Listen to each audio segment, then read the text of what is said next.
বাইরে ভাই, বিদেশ করে তো শান্তি নাই বুঝছেন, সব জায়গার ইমেজের মানুষ ঠগাই তো বইয়া থাকে। এর আগে ব্রুনাই গেলাম, আরেক দেশের মধ্যে যাইয়া মনে করেন যে বহুত কষ্ট করে মাড়ি মুড়ি কাইটিয়া, যাক মনে করেন যে বছর খানেক মাড়ি মুড়ি কাটলাম, কাইটে একটা লাইন হইলাম। লাইন হয়ে সেটা 2 আড়াই বছর 3 বছর কাম করা শুরু করলাম, লাগলো মরার করোনা। করোনা লাগিয়া কোম্পানি মোম্পানি বন্ধ। হ্যাঁ, বাড়িতে এক বেজালে বেজাল টেজালে আইয়া ফেললাম বাইক, বাইতে এসে সেরে ফেললাম অভাবে। 2-3 মাস পরে আইলাম আবার দুবাই।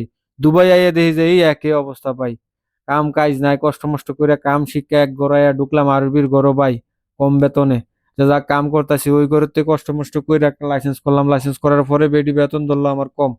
যাক সমস্যা নাই, করতাছি। বেডি আমারে কইলো যে প্রতি বছর বছর বেতন বাড়ামু। বেডি 1 বছর বেতন বাড়াইছে, 2 বছর বেতন বাড়াইছে, এরপরে বেতন বাড়ানোর কোনো খবর নাই বুঝছেন। আরবিরের মধ্যে না আবার কিছু অতিরিক্ত চালাকও আছে বুঝছেন। তাই হ্যাঁ বুঝছে যে আমার কয়দিন পরে ভিসা টিসা লাগামু, বেতন টেতন বাড়ান লাগবো। তখন আমার আগের মতন আমি এত হাসি খুশিও নাই, বেডি আমার মুখ দেখে বুঝা লাইছে যে আমি বেতনের কথা কমু। তখন বেডি সিস্টেম করছে কি, আমার হাতে শুধু সকাল বিকাল স্কুলে ডিউটি করায়। তা আমার আর অতিরিক্ত কোনো কাম দেয় না, অতিরিক্ত কোনো কামের কথাও কয় না। আগে কইতো যে গ্যারেজ বুরুস মেরে দেয়, ছাদের উপরে বুরুস মেরে দেয়, এখন কোনো বেশি কাজের কথাও কয় না। বুঝতে পারছে যে আমি বেতনের কথা কমু। কারণ আশেপাশে আমার লগের ঘরের মধ্যে আরো দুইটাই বেড়াচ্ছে, দুইটাই বেড়ে 2200 টাকা করে বেতন, আমার যাইতেছে বেতন কম। বেডি বুঝতে পারছে, বুঝে মনে করেন যে আমার লগে চালাকি করতেছে। তো এই বেডি কি আর আমার এই 1-200 টাকা মাইরে কি আর বেডি বড় লোক হইতে পারবো? তারা আবার যাই মনে করেন যে কফি দোয়ানো যাইয়া 50 টাকা 100 টাকা দিয়া 60 জনে 60টা কফি লয়, 200 টাকা বিলে ভরে। অথচ আমি মিসকিনের লেগে 100 টাকা তার প্রতি মাসে, মাসে 100 টাকা দিতে তারা মনে করেন যে হুগা চলে। তার কি কমু ভাই, গরিবের ফোন তো সবাই বয়ে থাকে। শান্তি পাইলাম না, আর মনে করেন যে বিদেশ কইরো এদিক দিয়ে ভিসাও বন্ধ, ট্রান্সফার হয় না, ফুরি রয়েছি মাইকা সিফার মিজেন, কি করবো ভাই, যন্ত্রণার মধ্যে আছি। ভিসাটা খোলা থাকলে না বলে বেডির তোর বুড়া আঙ্গুলটা দেখা গেলাম গো, অন্য কোনো ভিসাও বন্ধ। এদিক দিয়ে মনে করেন যে টাইপি সোলারা যে একটা ক্ষতি করে দিছে আমরার। হ্যাঁ, দেশের মধ্যে একটা চালা রিক্সা, হেতের ডাক্তারের সার্টিফিকেট দিয়ে ডাক্তার বানাইয়া লয়ে পড়ছে। হ্যাঁ, আরেকটা চালায় মনে করেন যে আরেকটা কাটে মাডি। হ্যাঁ, তারে লয়ে পড়ছে ইঞ্জিনিয়ার বানাইয়া বুঝছেন। হ্যাঁ, আরেকটা এসে মনে করেন যে মেতরের কাম করে, হেতেরে বানাই লয়ে পড়ছে মনে করেন যে কম্পিউটার।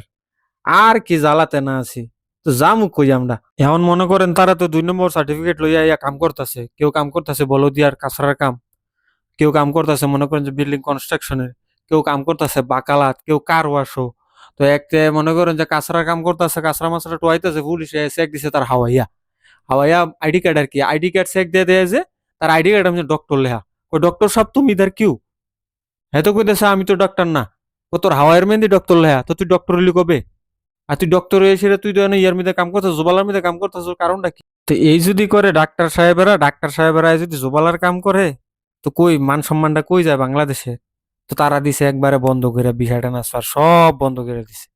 তো যাক বন্ধ করে দিছে, তোরা ডাইরেক্ট ভিসাটা বন্ধ করে দিতি, ট্রান্সফারটা বন্ধ করে দিয়ে তো মনে করেন যে আমার গলা চিপ দিয়ে ধরছে।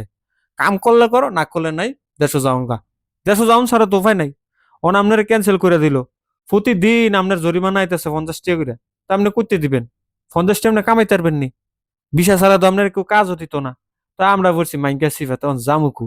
এই যে 2 নম্বর কিছু লোকের লেগা হাজার হাজার প্রবাসী এখন কষ্ট করতেছে। এদিকে বাংলাদেশের রাষ্ট্রদূত, তারা মনে করেন যে বুজ খলিফার যায় টপ ফ্লোরে যায় উঠতে উঠতে ভিডিও বানাইবো। হ্যাঁ, এদিক দা গরিব দুঃখীর কি কষ্ট, না এটি তারা দেখানোর টাইম নাই। যাক ডক্টর ইউনুস আইছে নতুন সরকার, আমরা মনে করছি আমরা লাগে একটা কিছু করব। বেড়াও প্রথম সাক্ষাৎ করে আইসে আমরার উপর ব্লেম দিয়া গেছে গা। হয়তো তোমরা 2 নম্বর সার্টিফিকেট লইয়া ডাক্তার মাক্তার হও, তোমরা 2 নম্বর সার্টিফিকেট লই ইঞ্জিনিয়ার, একজন হইছে ইয়া আর কেশিয়ার। তো আমি কই যেতাম, তার কাছে লজ্জায় আমার মাথা কাটা গেছে। তো তোমার মাথা কাটা গেছে, তুমি সেলাই করে বাইর যাও গা। এখন আর কোনো কিছু করার নাই, যেহেতু তোমরা করতারতা না, কি আর করমু। তোমরা বোয়ানের লেগে যে আমরা শাট ডাউন করে দিলাম। হ্যাঁ, প্রবাসীরা টেহা দেওয়া বন্ধ করে দিলাম, এই নিমক হারামিটা আমরা লগে করলা। অন কইলে মানুষে গাই লেবো, কারণ আমিও তোমরা সাপোর্টই করছি। অন কি আর করা, না আমরা করছি মাইকা সিফাত। বাইরে ভাই, অন মা বাপের দোয়া ছাড়া আর নিজের ধৈর্য ধরন ছাড়া আর কোনো কিছু করার নাই। দোয়া করে আপনারা কাজ করতে তাই বিদেশ আইছি। আর অবশ্যই যারা বিদেশ যাইবেন অবশ্যই কাজ কাম শিক্ষা আইবেন। কেউ আশায় ভাই বয়ে থাকেন না। এদেশে বাপ ভাই ভাই মামু আছে, হেতারা লাগে বয়ে থাকেন না। হেতারাও আপনারা এসে কব যে কাম শিক্ষাই সত্যি, কাম না শিখাইলে তোর কি কামু দেমু? তো অবশ্যই একটা কাম কাজ শিখাইবে না। এই বললা ভিডিওটা শেষ করলাম, ভালো থাকেন, আল্লাহ হাফেজ।